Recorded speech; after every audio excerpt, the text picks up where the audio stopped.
6 juin 1944. 156 000 soldats, 7 000 navires et une météo digne d'un mois de novembre. Bienvenue sur les plages du débarquement.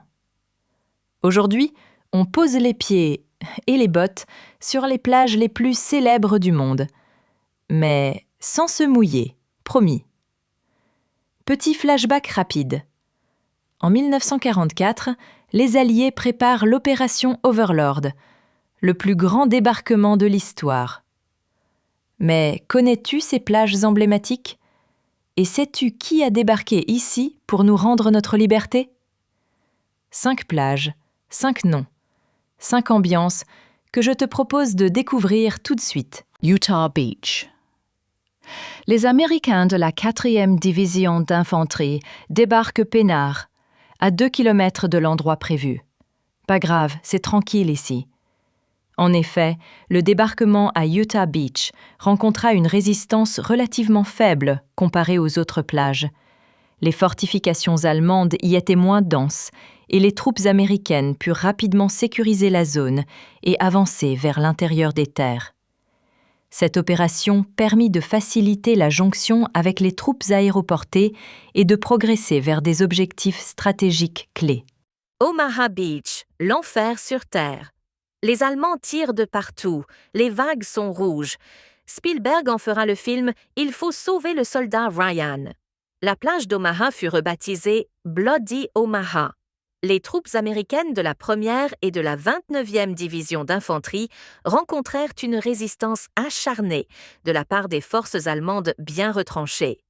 Malgré de lourdes pertes, les soldats américains réussirent à percer les défenses ennemies et à établir une tête de pont cruciale pour la suite des opérations.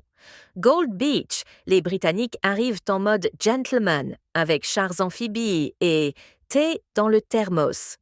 Malgré la résistance ennemie, les Alliés réussirent à atteindre leurs objectifs principaux, notamment la prise de Bayeux et la sécurisation de l'axe Bayeux-Caen. Juno Beach, les Canadiens débarquent avec politesse, mais détermination. Les troupes canadiennes avaient pour objectif de couper l'axe routier Caen-Bayeux et de capturer l'aérodrome de Carpiquet. Les soldats de la 3e division d'infanterie canadienne rencontrèrent une résistance allemande significative, mais réussirent à sécuriser la plage à la fin de la journée.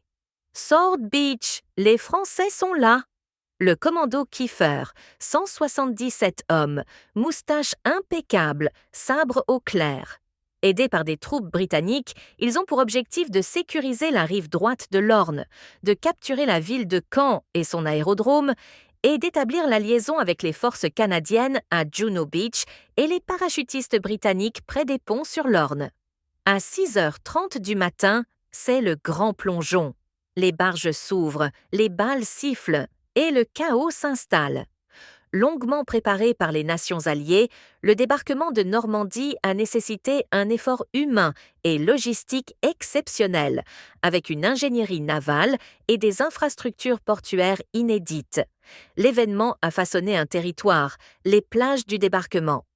Si cette histoire te passionne et que tu souhaites en voir ou en apprendre plus, n'hésite pas à te rendre sur le site actucartedefrance.fr ou directement cliquer dans le lien sous la vidéo. Là, tu auras accès à une immersion géographique au cœur des plages du débarquement.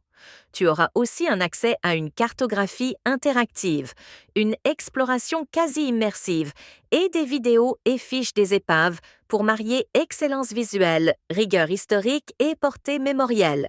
Alors à très vite sur ActuCarte de France.